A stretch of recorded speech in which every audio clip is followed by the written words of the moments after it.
For those of you who haven't heard my story before, I am Victoria Reynolds. I was born into a polygamist fundamentalist commune, or technically it was a cult, in the mountains of Montana. This was the 1960s, at a time when a lot of people were running away from America and looking for a more peaceful place to raise their families. And this cult was very attractive to a lot of people, particularly to those people who were Mormons, who were looking for a higher level of exaltation. You see, what happened is that the Mormon Church had discontinued a lot of its beliefs and practices, particularly polygamy. And there were people like my parents who wanted to live the fullness of the gospel, or what they considered to be the fullness of the gospel. And in order to do that, they needed to leave the Mormon Church and join up with some of these smaller groups. So I was born into this community that had, well, less people in it than there is in this entire room. There were 6 families. My parents were the 6th family to move in there, and I was one of just a handful of children. Now, growing up in this environment, of course, I only knew what was normal for me. And what was normal for me was that all of the men in the community had more than one wife, and every child I knew had more than one mother. That was, except for me. In this religion, I was essentially forced into my parents' beliefs because they were told through their own belief system that they could not attain the highest level of heaven unless they followed these very specific rules. You see, God had created a very tight and narrow path, and if we deviated at all from that path, then we were destined for an eternity in spirit prison, or outer darkness if you were an apostate. I was also taught to believe in this God who was a very angry and very judgmental God. And if I did anything that was not exactly perfect, then I would be punished for eternity. And then this was billed to me as unconditional love. Therefore, I had no idea what love really was. My parents were far too busy with all of their other children, and if I deviated at all from this path, I would get punished for it. So I was constantly being spanked by my dad because I was a strong-willed child and I asked way too many questions, apparently. And in this belief that God was angry and vindictive and punishing like my father, I was terrified literally from the time I was very small. As much as I wanted to believe the religion that my parents were teaching me, something deep inside of me told me that it was not the right place for me. That even though this path that God had created for me, for my perfection and for my exaltation at some point in my future, it just didn't ever feel right for me. I was 4 years old and I discovered this magazine of women in the world, and I knew that's what I wanted to be. I didn't want to be like the other women who were in the community around me. So I found myself in this struggle of trying to be what God wanted me to be, and then wanting to be myself, which was 2 very different people. I wanted so desperately to be what God wanted me to be. I went to church every week. I tried not to complain. I tried not to ask too many questions. I tried to keep my mind closed, my heart closed, my hands crossed, my legs crossed. Tried to stay as perfect as possible. But I didn't quite fit in. I wanted to be a tomboy. I wanted to be out playing with the boys and fishing and getting dirty. I didn't want to sit at home and act like a girl and sew and crochet. And there was so much fear in this belief system. I was afraid of the dogs that roamed freely through the community, the men whose voices boomed the pulpit. I was afraid of my father and his hand on my body. And I was afraid of everyone but the priesthood. I was afraid of God. I was afraid of my own existence. This environment that instilled fear in me. And more than anything else, I was terrified of the devil that loomed in the woods around my home and hid under my bed at night. When I was younger, there were men who attempted to touch my body, and I did have some experiences with a few men that I won't get into. Essentially, I was terrified of men, and I didn't quite understand why. I was told to revere them, to look up to them because they were representatives of God and I was just a lowly female, and that I needed men in order to get into heaven. We had this belief that men were not allowed to get into the highest level of heaven without at least 3 wives, and that women couldn't get into heaven at all unless she let her husband have at least 3 wives and unless he deemed her worthy of going to heaven. So I was raised with this belief to practically worship men because I needed them for my exaltation. When I was in high school, my dad was finally presented with that second wife that he needed so desperately to get into heaven. Before that, my parents were so concerned that they had done something wrong, something that made them unworthy for these other wives that were necessary for their ascension. And this belief that men couldn't get into heaven without the third wife really wore on my father. And what's interesting about this, when most people think about polygyny or polygamy, they think about men adding hordes of women. And it's so much more than that. This is a belief that controls men as well, and very fear-based belief. So one of the things that I teach about is the difference between love and fear, and the fear-based beliefs that exist in a lot of our religiosities. And polygamy is one of those. My father met and married his second wife. And I saw what that did to my mother. That tore my mother's heart out. And what was interesting about that is that she believed in every ounce of her being that polygamy was necessary for her ascension. But when my father took the second wife, it nearly destroyed her. And I was able to look at both sides, and it didn't make any sense to me that why would something that hurts so bad be so necessary? See, I was raised with this belief that suffering is necessary. You can't get to God unless you go through hell first, in a manner of speaking. So when I was 17 years old, I had to make the choice. Do I spend an entire lifetime here in this proverbial hell that I had been living in, that I knew was not the right place for me to be? Or do I leave and go out into this world that I had been taught my entire life to fear?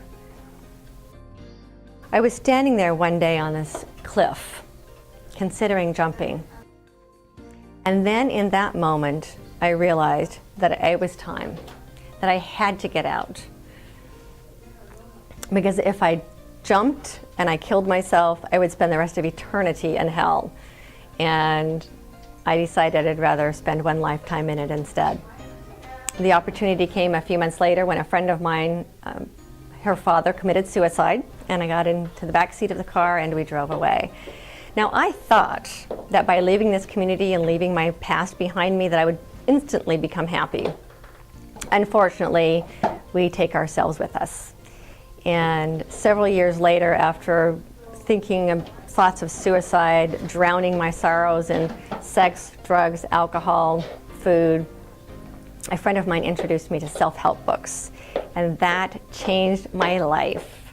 Because the first time in my life, I discovered that my path was not predestined by anybody but me. And I discovered that I am the creator of my life. And that my life is the exact sum of the choices and the responsibility that I make for those choices. In that awareness, I was able to completely change my life. The thoughts of suicide went away. I learned how to control my eating habits, and I actually spent a couple of years alone by myself doing internal work. And when I emerged from this internal work, I was a completely different person. From that point, I built this amazing life for myself. I had this very successful business. I met this great guy who he created a successful business. Together, the two of us traveled the world. We have 2 beautiful, perfect children, and my life was great. But it wasn't perfect. Because deep down inside, I still wasn't quite happy, and I couldn't figure out why this happiness eluded me and why I couldn't quite become as successful as I wanted to be. I never felt quite successful enough, and I couldn't figure out why. It wasn't until a couple of years ago that my life started crumbling around me. Like so many of you, a few years ago, we had this economic crash, and this economic crash put me out of business. It destroyed my husband's business. We found ourselves on the brink of foreclosure and bankruptcy. And at the same time, I discovered that both of my children had a learning disorder. And I found myself once again in this state of bewilderment and thoughts of suicide. and I realized that I had to get a handle on what was happening in my life. So I started getting up really early in the morning and going for walks. And what I discovered during those morning walks was what I call my inner therapist. Now, this inner therapist taught me what was really going on inside of me and taught me how to heal my life. What I discovered in this process is the reason I had never been happy, the reason I'd never found real happiness in my life, was because of the fear-based beliefs I was still carrying with me from my childhood. And once I started uncovering those fear-based beliefs, I was then able to see them through the eyes of love and overwrite them. And in that process, I found my happiness. In my own transformational journey, there are 3 things that I discovered. One thing that I discovered was the difference between religiosity and spirituality, the difference between fear and love, and the difference between belief and truth, the difference between spirituality and religiosity. Now, for thousands of years, the only delivery method of spirituality has been our religions. Some religions allow more of this spirituality through than others, depending on the amount of fear that is within the dogma itself. At the core of every religion are spiritual truths such as love, peace, harmony, gratitude, forgiveness. When we look at spirituality, I think of the word spirit as being synonymous with energy. So, for example, when you talk about a spirited horse, it's a horse that has a lot of energy. It's a horse that has a lot of spirit. So when I talk about spiritual energies such as love, compassion, forgiveness, gratitude, these are actual energies that we feel within our body. Religiosity is the delivery system for those spiritual energies. What I've come to discover in my own process is that they're 2 very separate things, and we can access spirituality without religion, without all of those fear-based dogmas. So is this saying that religion is bad? Absolutely not, because religion has been an amazing mechanism for delivering these spiritual truths, and always will be. There will always be people who need guidance and who need a master to guide them to these spiritual truths. However, we also have access to them individually on our own without a master to guide us there. We may need teachers to help us find it. For example, the self-help books that I read, and I do have other people that I communicate with that we share ideas with.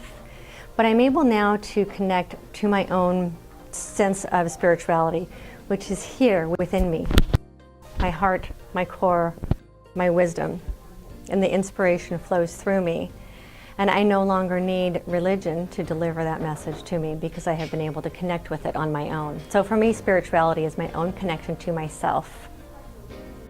Understanding the difference between fear and love. Love is an energy of itself that's all-encompassing, as is fear. And love and fear are the 2 opposites. Love are the higher energies. Love, compassion, gratitude, harmony, peace. Those are all love-based energies. Fear energies are the lower-based energies. Those are guilt, shame, resentment, hatred, apathy. And those are the energies that we naturally fall into because we've been living in this fear-based reality. One of my goals and my purpose is to teach the difference between love and fear so that we can move out of this fear-based reality into a love-based reality, where all that our religiosities teach is love, and the fear is no longer necessary to get us to God. So I ended up taking everything that I've learned over the years and everything I learned from this inner therapist, and I created this book that I entitled Transcending Fear. And it's my journey of discovering those fear-based beliefs and the process that I went through to find my own spiritual freedom. I share my insights and my story with you with love and with compassion, and I hope that you can find the same freedom from these fear-based beliefs and the oppression of them that I have found.